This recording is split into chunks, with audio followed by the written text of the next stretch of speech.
I want you to picture a really cinematic scene for a minute.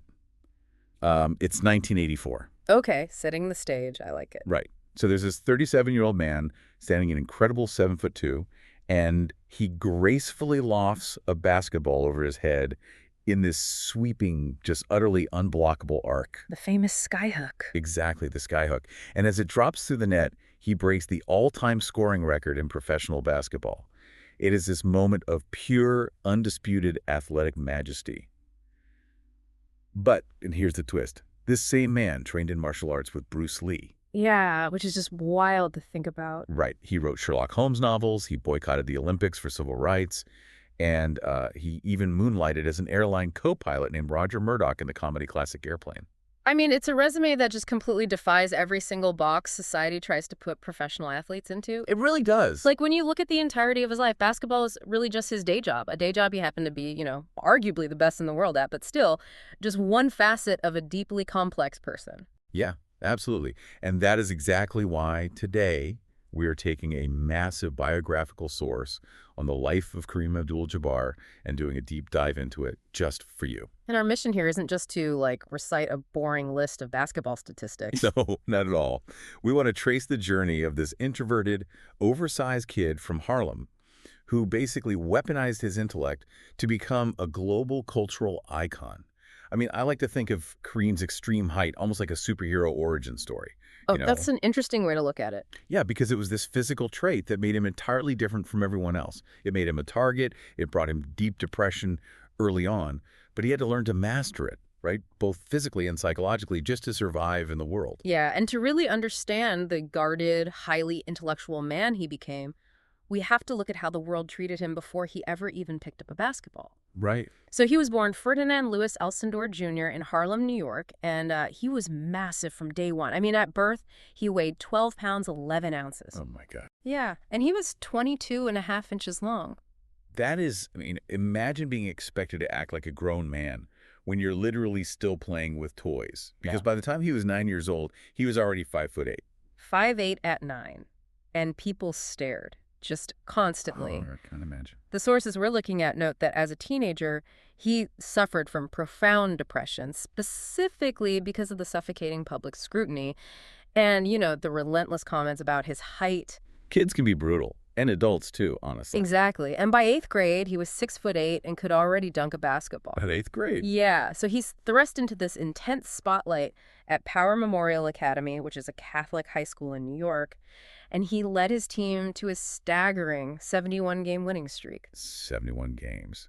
But there was a downside to all that local fame, right? Yeah, there was. The media dubbed him the Tower from Power, which was a nickname he deeply resented. Because it just reduced him to a physical object. Right. Like a tall building without a mind. Precise. So how does a teenager even navigate that? I mean, yeah. If you are under this constant microscope and the whole world only wants to see you as this giant basketball-playing novelty, I imagine you either shrink inward or you find something outside of yourself to anchor to. Well, he looked at the world around him. He started reading voraciously, and his anchor actually became the civil rights movement. Oh, wow. Yeah, the major turning point for him wasn't on a basketball court at all.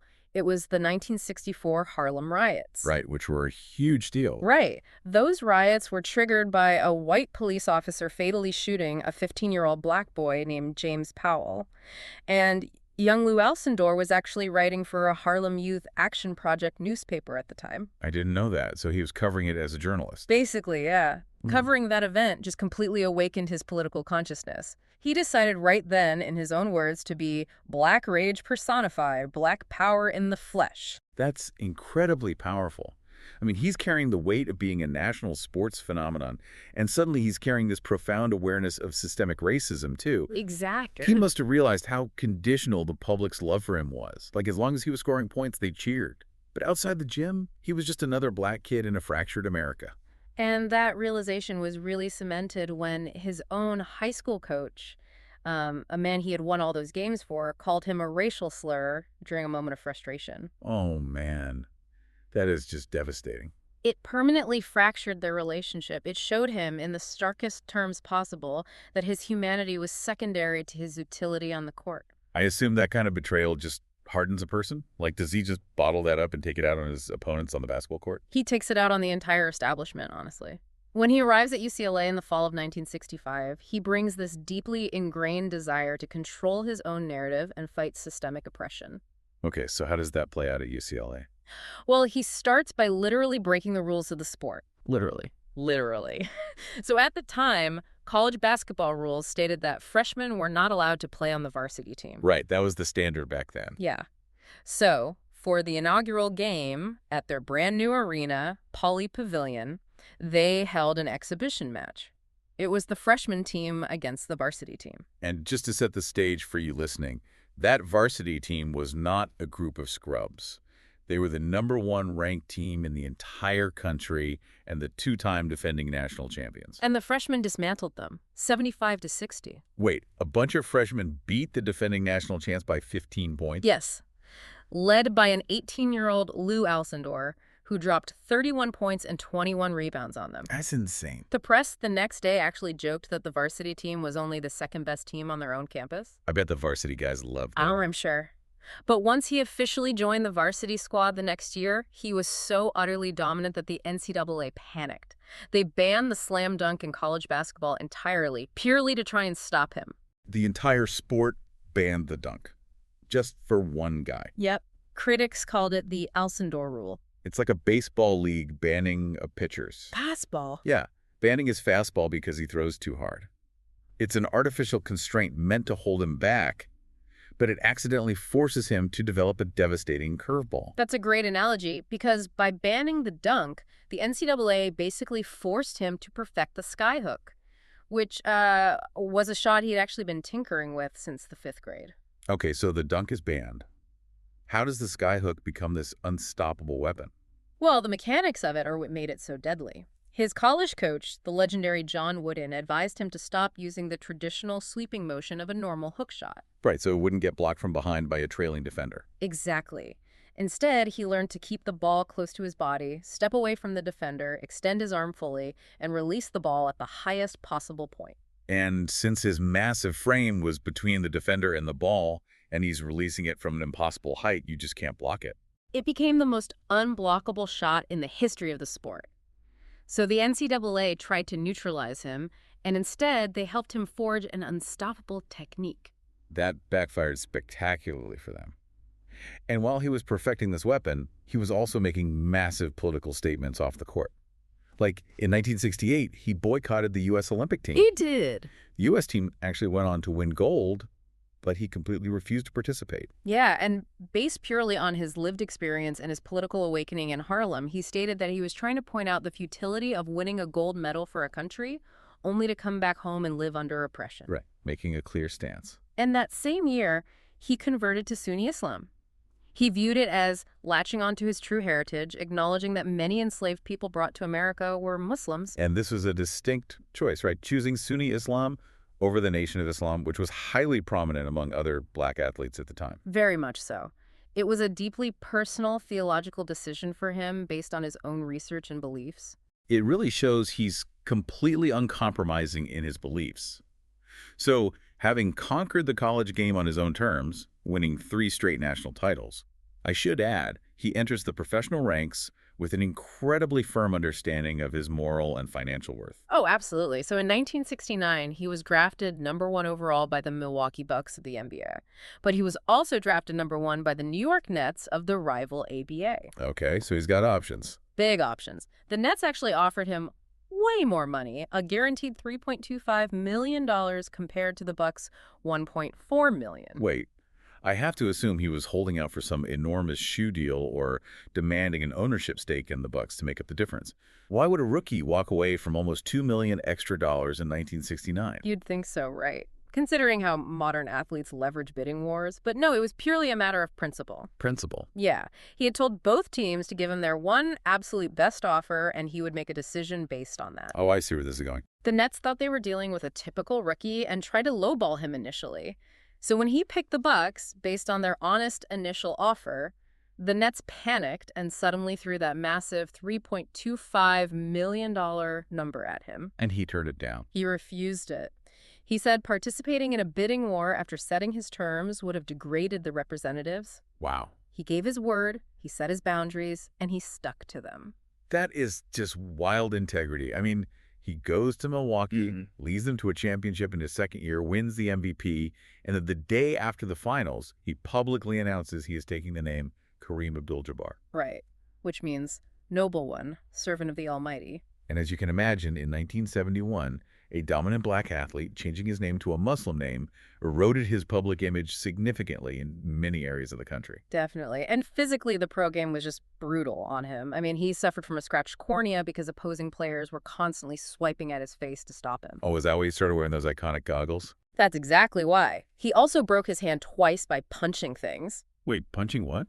Well, once he punched the backboard support stanchion in frustration, and another time he punched a rookie named Kent Benson who had maliciously elbowed him in the stomach. So the physical pounding, combined with feeling culturally isolated in the Midwest, it led to a move that just feels completely ahead of its time. In 1974, he privately demanded a trade from Milwaukee. Yeah, he did. He was polite about it. He never spoke ill of the city or the fans, but he explicitly stated that the region did not fit his cultural needs. It was unheard of. A superstar athlete in the 1970s forcing a trade not for a bigger contract, not for more playing time, but purely for intellectual and cultural stimulation. Just to be in a place that fit who he was as a person. Exactly. He knew his environment was stunting his personal growth. He needed a place with a diverse cultural landscape, access to different ideas, and a thriving Muslim community. And in 1975, he gets his wish. He is traded to the Los Angeles Lakers. The perfect fit. Right. And finding his cultural home in L.A. didn't just bring him 5 more championships during the famous Showtime era with Magic Johnson. It allowed him to explore the physical and intellectual pursuits that turned him into the sport's ultimate Iron Man. Which is how he played until he was 42 years old. 42. Playing the center position in that era meant fighting in the paint against absolute giants every single night. The constant physical trauma of jumping, landing, wrestling for position. It usually breaks down a player's back and knees well before their mid-30s. But he was a pioneer of longevity, largely because he looked outside of basketball for solutions. Like, he started practicing yoga in 1976 to improve his flexibility well before it was common in professional sports. That's so far ahead of the curve. And remember that martial arts connection we mentioned earlier? He trained in Jeet Kune Do directly under Bruce Lee. The famous scene in the movie Game of Death where Kareem fights Bruce Lee on screen. It's so iconic. But, like, how does martial arts training actually help a basketball center? Well, Jeet Kune Do isn't just about throwing kicks, right? It's a hybrid philosophy centered on adaptability and economy of motion. Economy of motion, okay. Yeah, Bruce Lee taught him to flow like water. Big men in basketball were typically very rigid and mechanical, but Lee taught Kareem the discipline and spirituality of martial arts, really focusing on balance and flexibility. And that kept him healthy. Kareem credited this specific training for allowing him to play 20 years with very few serious injuries.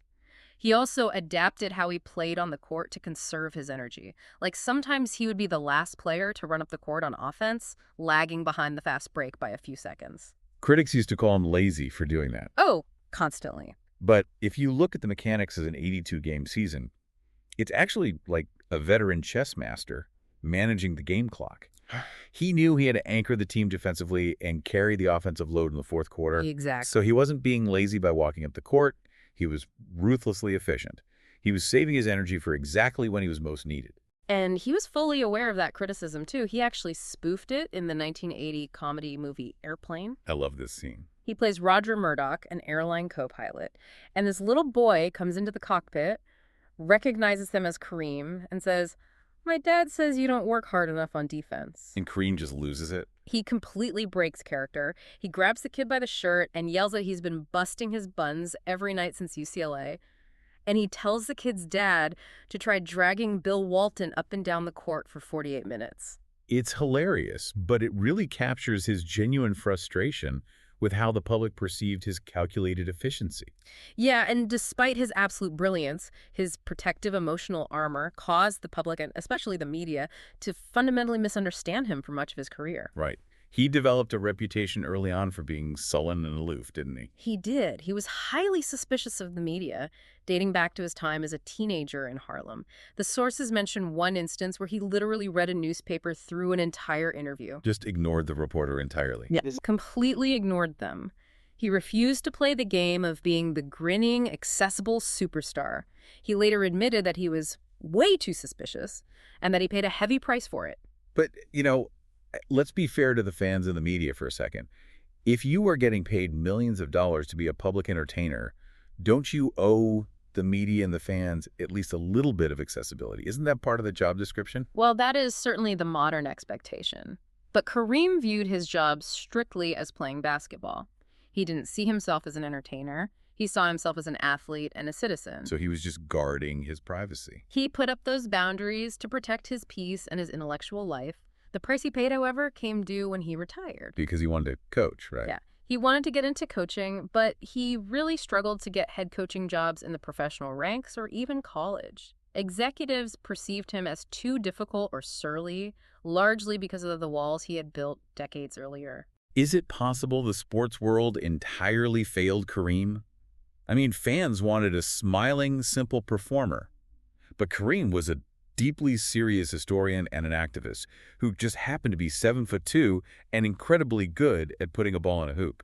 The evidence of his life outside of basketball strongly supports that idea. I mean, he is a true Renaissance man. He has written numerous books, mostly on African-American history, shining a light on forgotten inventors and tank battalions. But he also wrote adult fiction mystery novels. The Sherlock Holmes books. Specifically, novels centered around Sherlock Holmes' older brother, Mycroft Holmes. That's amazing. It's a fitting choice, right? Mycroft is the smarter, more observant, but less flashy brother. He even co-wrote a graphic novel. Wow. Furthermore, in 2017, he was appointed to the Citizens Coinage Advisory Committee by the U.S. Treasury. The U.S. Treasury, why? Simply because he is a massive history buff and a keen coin collector with a deep scholarly interest in Alexander Hamilton. He is just relentlessly curious. And his intellect eventually got the global recognition it deserved, far removed from the basketball court. Like in 2012, Secretary of State Hillary Clinton named him a U.S. Global Cultural Ambassador, sending him around the world to promote education and cultural understanding. A huge honor. And then in 2016, President Barack Obama awarded him the Presidential Medal of Freedom, the nation's highest civilian honor. And he achieved all of this while battling serious health issues later in life, too.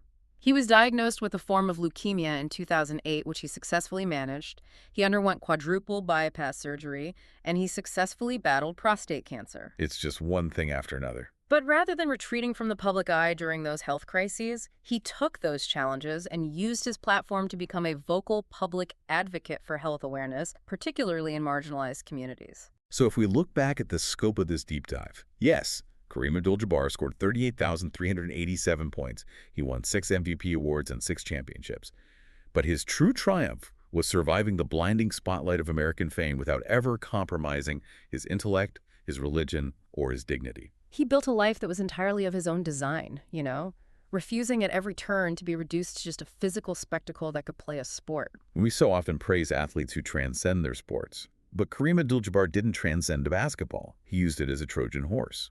He used the spectacle of his giant frame and the undeniable, unblockable dominance of that sweeping skyhook to force the world to hand a microphone to a black intellectual. What if we evaluated all our heroes not just by the records they broke or how comfortably they fit into our expectations, but by the uncomfortable, vital conversations they forced us to have? The next time you picture that 7'2" frame lofting a basketball into the arena lights, remember, that shot was just the hook to get you to listen. Thank you for joining us on this deep dive, and keep exploring the layers behind the legends.